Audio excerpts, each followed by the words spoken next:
Salut à tous et bienvenue ici sur le plateau de TVM pour un nouveau numéro de Culture Mix aujourd'hui. Philippe Cadiot, bonjour. Bonjour. Vous êtes programmateur au Café La Pêche à Montreuil, le Café La Pêche qui accueille la deuxième édition du festival interculturel de l'association Jazz à Funk Unlimited, voilà, hein. Prononciation en anglais n'est pas terrible, ce sera le vendredi 22 juin. Mourad Ben Yahya, bonjour. Bonjour. Vous êtes le président de l'association Jazz à Funk, hein, je ne répète pas le mot d'après, je me suis loupé, voilà. À vos côtés, il y a Annie Tasca, bonjour. Bonjour. Vous êtes responsable du pôle projection de cette association. Il y a un pôle projection puisque dans ce festival, il y aura une partie de projection de vidéos. Avant de parler de ce festival interculturel, il faut déjà nous présenter l'association Jazz à Funk, alors qu'on voit l'affiche du festival le vendredi 22 juin, hop, elle vient de repartir. Jazz à Funk, c'est quoi cette association ? C'est une association qui a été montée en 2010 et donc qui avait pour objet la promotion culturelle d'œuvres d'artistes. C'est tout récent en 2010, hein. Oui, c'est récent. Vous êtes basé, on est basé dans le 92 à Clichy, en fait, la Garenne. Et donc l'objet était de créer des passerelles pour des talents émergents dans tous les styles d'art. Voilà. D'accord, vous essayez de... Ah, dans tous les styles d'art, c'est pas simplement de la musique? Non, c'est pas simplement... Parce que jazz, on pourrait... Oui, à la base, c'était de la musique, mais c'était une idée de monter un label associatif.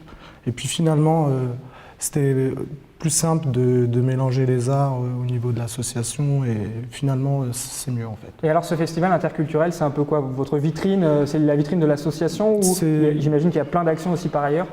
Il y a plein d'actions. Il y a des actions qui se montent en parallèle, des stages d'initiation artistique, donc des événements en plus, il faut que je vois un peu. Il y a d'autres choses, on va dire que le festival. Ouais, ça, voilà. On se réunit aussi plusieurs fois pour parler de tout ce qu'on peut mettre en jeu. Donc, du coup, ça fait aussi des rencontres entre tous les artistes qui participent à l'événement. Et donc, quand on est artiste, c'est intéressant de rencontrer d'autres gens qui font un peu partie qui sont peut-être aussi d'un univers différent. Alors, justement, on parle de festival interculturel depuis tout à l'heure. Vous nous expliquez ça, Annie Tasca? Pourquoi c'est un festival interculturel? Ça veut dire quoi?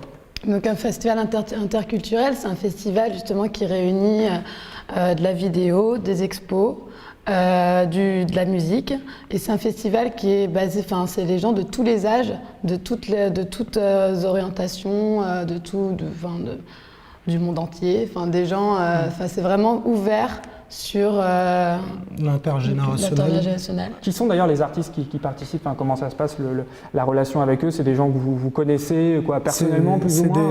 Ça a commencé par des amis, et puis des amis, les amis des amis, et puis au fil du temps, on rencontre des gens, on va dans des soirées culturelles aussi, et puis on crée du réseau comme ça, et puis on les invite à nos événements. Alors vous allez nous présenter dans la dernière partie de ce Culture Mix la programmation justement de ce festival. C'est le 22 juin au Café La Pêche. Philippe Cadiot, ce festival, voilà, il rentre bien dans votre idée du Café La Pêche? Oui, carrément, intergénérationnalité, mixage un peu artistique, plusieurs formes d'art, effectivement, de l'image, de la peinture, du collage, de la musique. Justement, peinture-collage, on va peut-être montrer ce collage, un collage. Voilà, donc ça c'est Catherine en fait qui l'a fait pour l'association et qui exposera ce jour-là aussi. D'accord, donc ce sera le 22 juin, je le rappelle, au Café La Pêche. Alors on parle de date, il nous faut quand même un horaire, parce qu'on va débarquer le vendredi au Café La Pêche. Quelle heure? 17h30. 17h30. Et je crois que le tarif, on peut le dire, est abordable. Il est de 1 euro.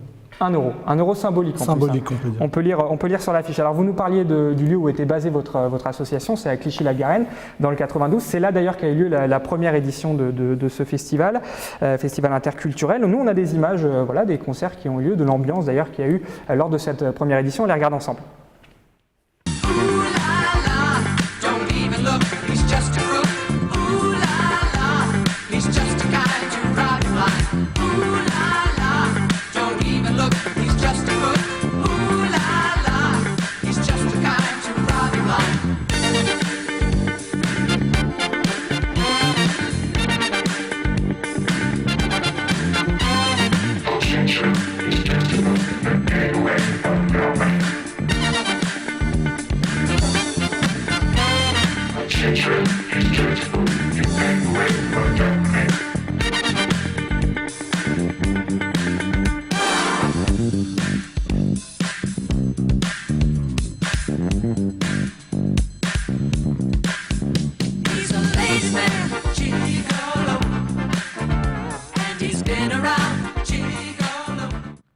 Alors ça, c'était les images du festival Jazz à fond tel qu'il a été dans sa première édition. Elle avait eu lieu quand, cette édition? Le 21 janvier 2012. 21 janvier 2012, c'était donc à Clichy-la-Garenne. Le numéro 2, je peux prendre votre affiche, Annie Tasca, on l'a vu plusieurs fois affichée, elle va réapparaître, mais on la montre comme ça, voilà, en vrai. Cette affiche donc, de la 2e édition, vous avez mieux pour moi, J'ai l'affiche justement de la précédente édition. La précédente édition, Clichy-la-Garenne, qu'est-ce qui vous a fait venir d'ailleurs de Clichy-la-Garenne à Montreuil? Comment ça s'est passé C'est un lieu que j'ai côtoyé aussi dans mon enfance. Donc j'avais un groupe de musique à l'époque, on allait répéter dans les studios de la pêche et puis on avait gardé des contacts aussi avec des membres qui étaient de l'association La Pêche à l'époque. Donc c'est une histoire de contact que vous avez gardé. Voilà, c'est ça, c'est du coup. Quoi, c'était à Montreuil du coup, forcément. À Montreuil, comme moi j'ai grandi à Romainville à côté, donc j'allais souvent à Montreuil au studio pour des concerts, pour participer à des concerts et j'ai gardé des contacts comme ça. Et puis j'ai monté l'association et puis du coup il fallait trouver un nouvel endroit et puis on a... Puis peut-être qu'on est plus sympa dans le 93 que dans le 92, non? Les cascades, ça a joué, ça n'a pas joué? Non, on va pas dire ça. Oui. On va pas faire les clichés comme ça. Donc ce festival interculturel, on va parler de sa programmation, je le dis depuis tout à l'heure, on va essayer un peu détailler, notamment pour la partie vidéo, vous allez nous dire un peu ce qu'on va voir lors de ce festival qui aura donc lieu au Café La Pêche. Voilà, on va commencer à le savoir, hein. Je le répète, ça sera donc chez vous, Philippe Cadio. Vous sentez la transition venir, voilà. Chez vous, Philippe Cadio. Alors avant cela, j'oublie peut-être, oui, de vous montrer des images. Non, Whisky Baba, ce sera pour après, pour plus tard. On verra les images de ce groupe qui participe à votre festival interculturel. On parle du Café La Pêche ensemble, Philippe Cadio. Alors si on ne connaît pas l'endroit, déjà vous nous avez donné une idée, Mourad Ben Yahia, vous nous avez dit que voilà, vous y étiez jeune, donc ça remonte aux années 1997. Ouais. 97, voilà, c'est la date de... Non, c'est 94. 94, la création du café, ouais. Et vous étiez, je crois, depuis le début. Hein. Ouais, je suis un des piliers de ce lieu et effectivement, c'est un lieu de musique, de citoyenneté, d'intergénérationnalité.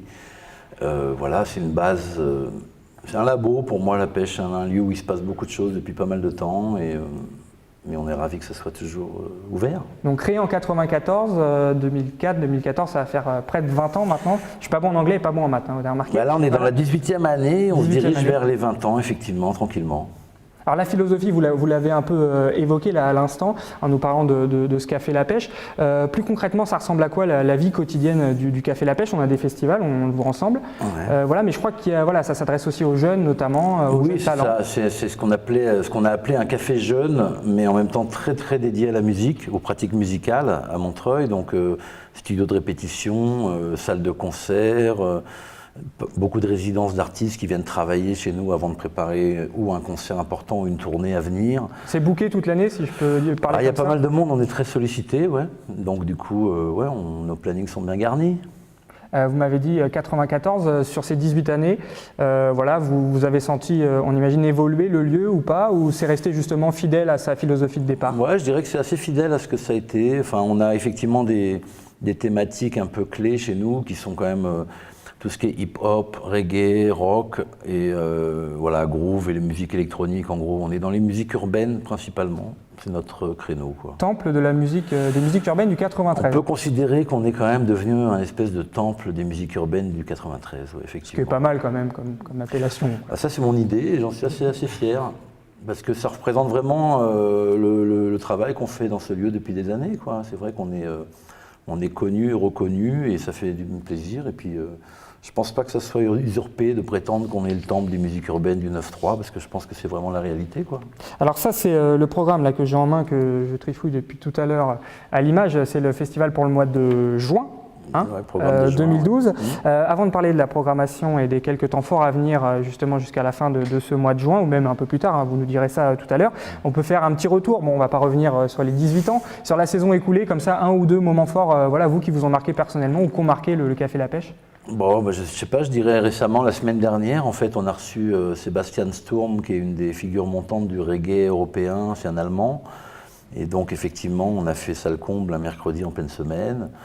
Voilà, on a reçu aussi l'année passée des artistes comme Dreadzone, qui sont un groupe d'électro-dub anglais parmi les plus cotés, quoi, de la scène. Ça nous arrive d'avoir des fois des trucs vraiment assez exceptionnels à la pêche, mais notre quotidien c'est quand même de faire la promotion de la scène française, de la scène musicale française dans toute sa diversité. et avec de temps en temps quelques internationaux, des Américains, des Jamaïcains, des Anglais. Qui viennent un peu égayer voilà. le quotidien. Anitasca, vous connaissiez, vous la pêche avant de venir préparer ce festival interculturel? Oui, vous oui. avez entendu J'étais déjà passée. J'ai pas mal de contacts à Montreuil aussi, et ce café est très connu. Il est très connu, il a sa réputation, on peut dire, je pense, au-delà de Montreuil. National, ouais, carrément, on peut le dire. Ouais. National, et donc avec autre manière de le montrer, ouvert ce programme juin 2012, les moments forts qui nous attendent. Bah là, en fait, on a une série de cet événement du 22, donc avec nos amis de l'association Jazz à Fond. Incontournable, évidemment. Unlimited. Unlimited. Et ensuite, on a nous, pour finir notre saison, donc il y a le 21 juin, la fête de la musique, où il y aura une petite animation sympathique devant la pêche avec des grillades, un peu un son de système avec pas mal de MC de Montreuil qui vont venir un peu ambiancer le tour. Et donc après, on conclut notre saison par une série de 3 dates, 28, 29, 30 juin. Le 28 juin, on fait du rap live avec le groupe La Canaille et Kalash, qui sont 2 très bons groupes justement dans cette Canaille, qui est un groupe montreuillois. Le lendemain, le 29, on fait du punk rock avec 3 groupes parmi les plus affûtés du pays, donc The Decline, Justine et Street Poison du 93. Oh, vous êtes meilleur en anglais que moi. Vous ferez un petit... Ouais, il y a moyen. Et le 30, on termine notre saison avec la venue de Bustaflex, qui est quand même un artiste rap français relativement coté, qui n'était jamais venu chez nous, de FD Phénomène, et toujours une petite scène locale représentée par la Légion, qui est un groupe de Montreuil. Donc toujours dans notre programmation, quand il y a matière à le faire, il y a toujours des artistes locaux. 28, 29, 30 juin, ce que vous venez de nous dire à l'instant. Quelques jours auparavant, il y aura eu donc ce festival interculturel. On va parler tout de suite de la programmation de ce festival. Pas vraiment tout de suite, parce qu'on va regarder d'abord un des artistes qui va être programmé dans la partie concert de ce festival. C'est Whisky Baba, voilà, ça c'est simple à prononcer, ça ressemble à ça. Deuxième chance. Prenez le temps de lire. 3, 4. Shubikano wa s'appelle la poukanema, c'est la Shubikano wa s'appelle la pou.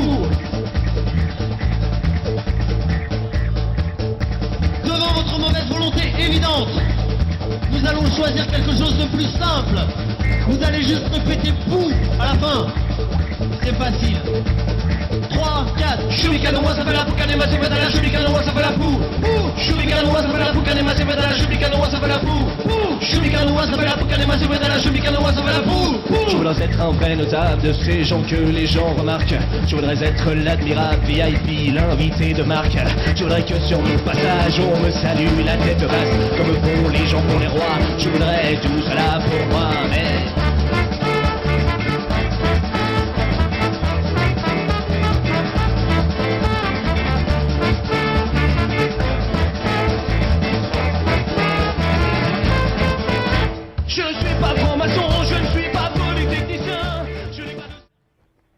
Voilà, c'est qu'un extrait. Pour découvrir Whisky Baba plus en longueur, il faudra venir au festival au Café La Pêche le vendredi 22 juin. Philippe Cadio, il y avait écrit quoi sur la banderole? J'ai pas. Vous n'avez pas retenu. Ok, on parle de la programmation du festival maintenant organisé par l'association Jazz à Fond, qu'on va peut-être parler d'abord. D'ailleurs, il n'y a pas tellement, je crois, dans le temps chronologiquement de choses qui arrivent avant les autres. Tout se passe en même temps.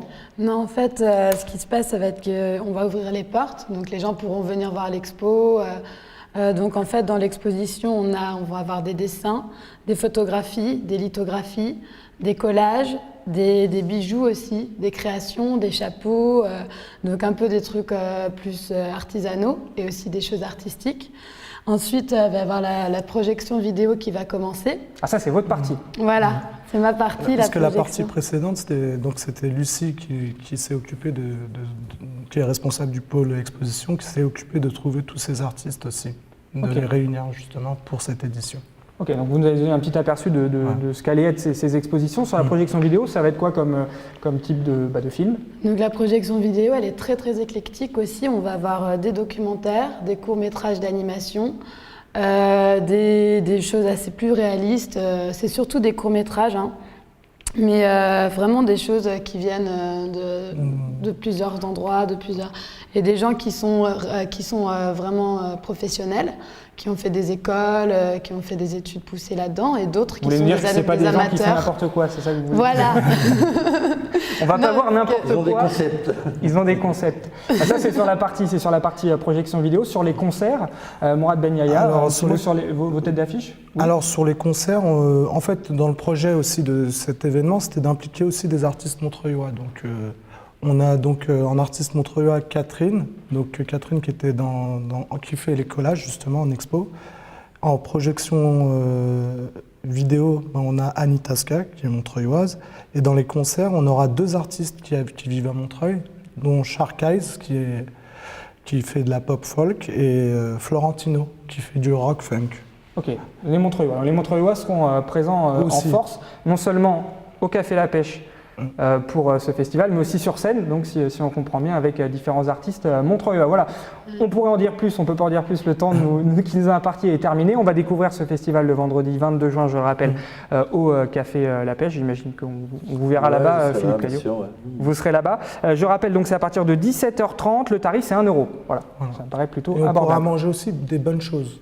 Manger des bonnes choses. Oui. Préparé par Bingo, qui est responsable du pôle gastronomie ce jour-là. Voilà, alors, décidément à l'association il y a vraiment un pôle super bien organisé. C'est unlimited, C'est unlimited, c'est budget unlimited. Et à chaque fois, on nous fait toujours la blague qui est responsable du pôle emploi.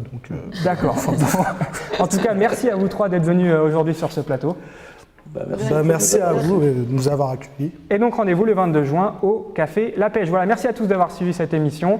Culture Mix, c'est aussi sur internet www.tvmestparisien.tv. À la semaine prochaine, bye bye.